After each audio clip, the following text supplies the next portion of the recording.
Good afternoon, ladies and gentlemen, and welcome to the Connecticut Valley School of Music studio. And in the studio, we have a good friend of mine who is actually candidate for the Board of Selectmen, and Miss Andrea Alfano. Hi, Andrea. Hi, Dave. How are you? I'm great. How are you? Well, it's it's getting that time. Absolutely. Anyway, Andrea, I know we're on the same ticket here on the Board of Selectmen, and I know you bring a lot of knowledge base to the ticket as being sitting on the Board of Education for many years. So tell me, how did you get into being into the town of Portland?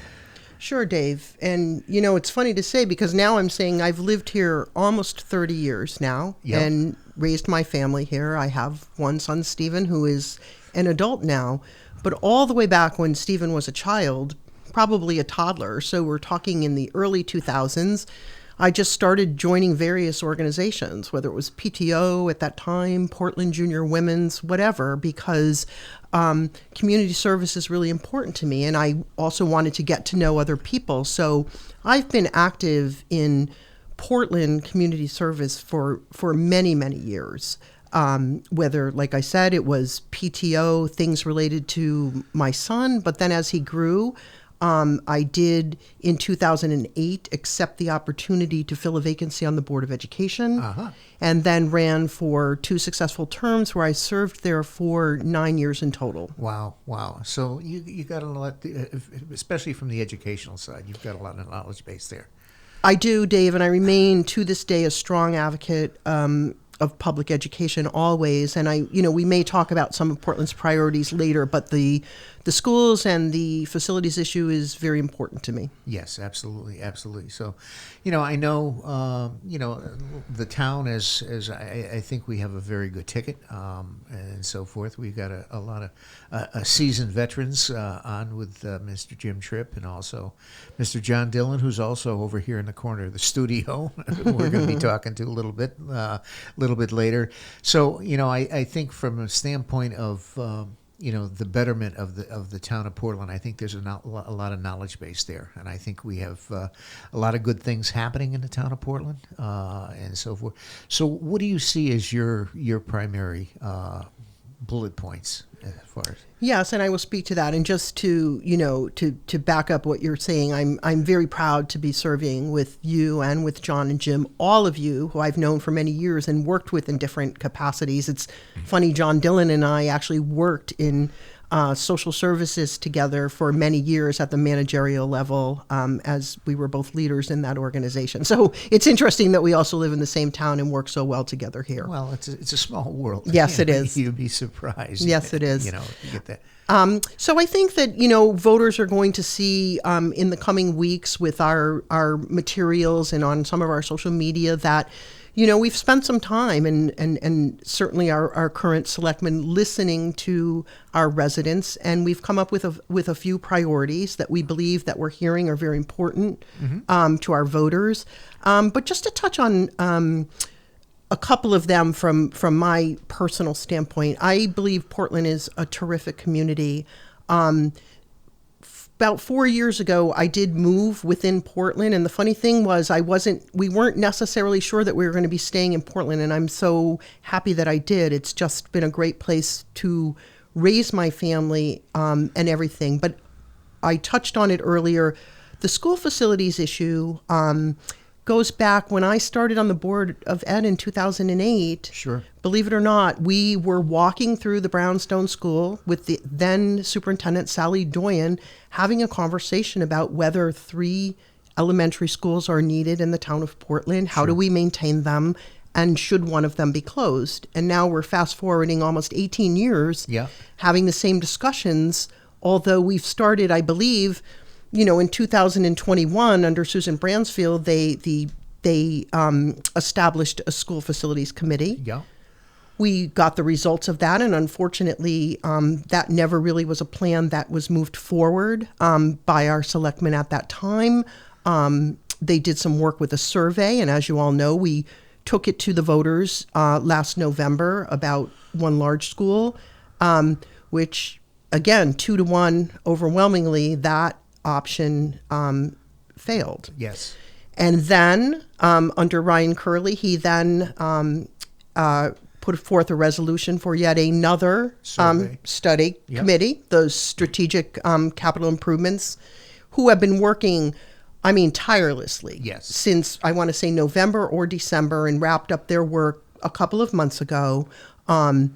Great people were on that committee, spent hours and hours doing everything that they can to bring their best recommendation forward, which they did do in a joint meeting at the end of August. So I have a bit of a struggle.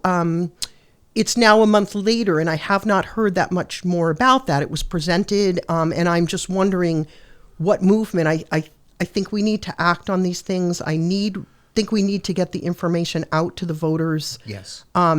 And hold all kinds of things in the community to let people know their recommendation, what's happening, and to hear from people so that we can get something before the voters that's sustainable and long range and works for the town of Portland. Sure. Well, I know, I've done our superintendent of schools podcast and so forth, and he is a big proponent of basically utilizing giving the Brownstone School to the town, okay? And I think realistically, I think there's a lot of merit to that as far as that goes. And I know, I've worked in town. I retired from the town after 50 years, and I know the struggles that the town went through when we had Central School. That was a political football, yes. And there was a faction that basically went to school there. They didn't want to tear it down, and the other faction, well, we could build something a lot cheaper, a lot newer for less. And in retrospect, I'm glad that we rebuilt that school, and I think it's a testament of some compromising as far as that goes. I think that's kind of where we are with the Brownstone School. So yes, and as you I also am in favor or a proponent of two elementary schools, Portland with two elementary schools, and Brownstone, it appears, being the one in conversation to be the one that would be closed, but turn to the town for many possible uses with everything that's going on in Portland right now and the historic nature of that, sure. And our ability to use that space in another way. I think in listening to everything that this committee did, that makes sense to me. Sure. You've got a great little auditorium there. You've got a fantastic, in terms of Park and Rec, you've got another gymnasium there that can be utilized, and Park and Rec is always looking for spaces for, travel basketball, yes. And so forth. And we also have, I think it's Oakwood? No, Oak Hill, okay, which is an educational organization which leases a lot of space on the back side of the building. So, I think there's an opportunity there to create some more revenue stream, and not to mention, the money that's going to save, well, not right off the bat, but if decommissioning that as an educational school, you're going to save in administrative staff to man it and so forth. So I think there's a lot of opportunity. Right. And I just think it is important that we have been talking about this for a long time. Sure. So action in everything. Yes. Is it a big ticket item? Absolutely. Is it something that we have to make sure that it's right? But doing nothing, our schools just have great capital needs. Well, in totally across the board. And I think, aging infrastructure is I think all towns are being plagued with, not only with school systems, but, water and sewer infrastructure, roads, and all so forth. It's just one of those things. A lot of times you get into a situation of the can being kicked down the road, so to speak. Yes. And, Portland is certainly not been guilty of that, for sure. Mm-hmm. Agreed.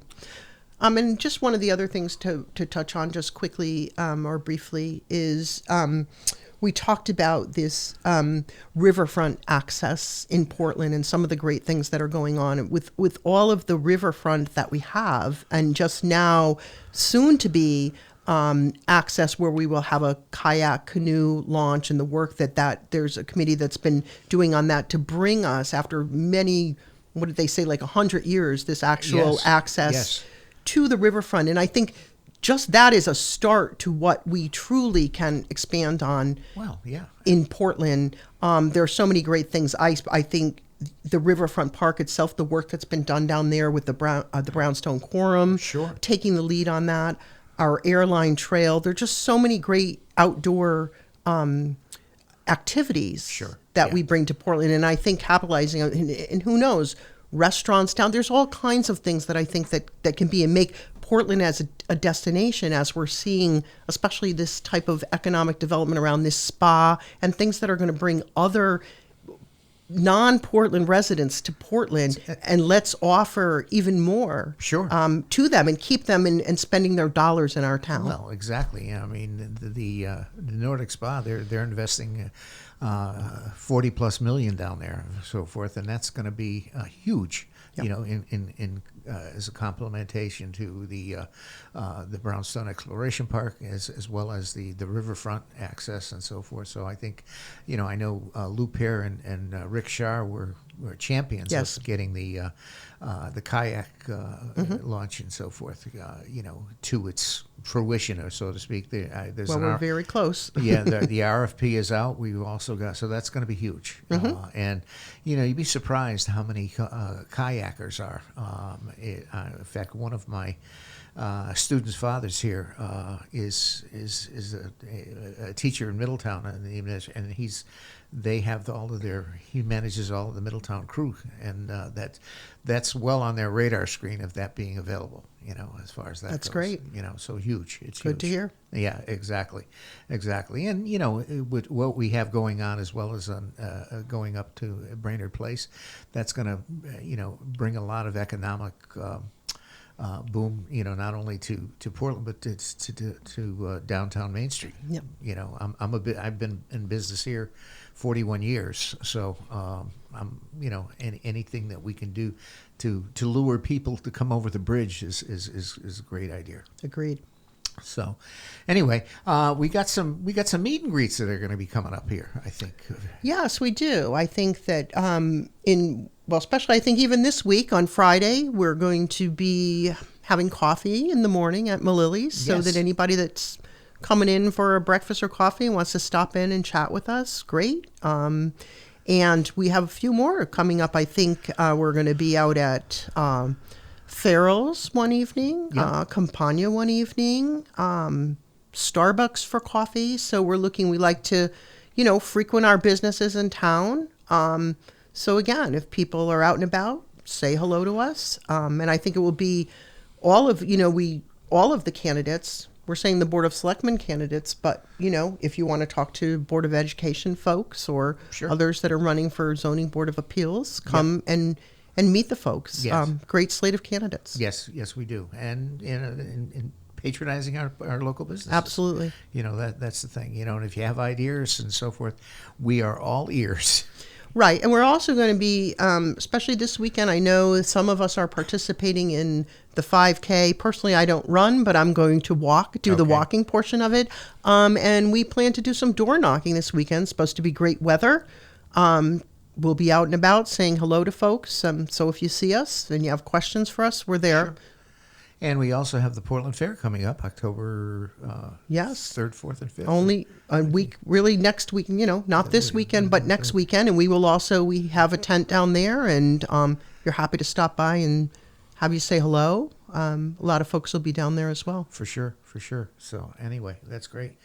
Well, Andrea, thank you so much for coming in, and it's going to be an honor to have you as a member of our Board of Selectmen team, and you bring a lot of knowledge base, you know, to the team, and you know, we'll look forward to working with townspeople and pushing Portland's initiatives ahead. Absolutely. Thank you so much, Dave. All right. Ladies and gentlemen, that concludes this episode, at the Connecticut Valley School of Music podcast studio, and in the house is Miss Andrea Alfano, candidate for Board of Selectmen. So thank you, Andrea, and that is all.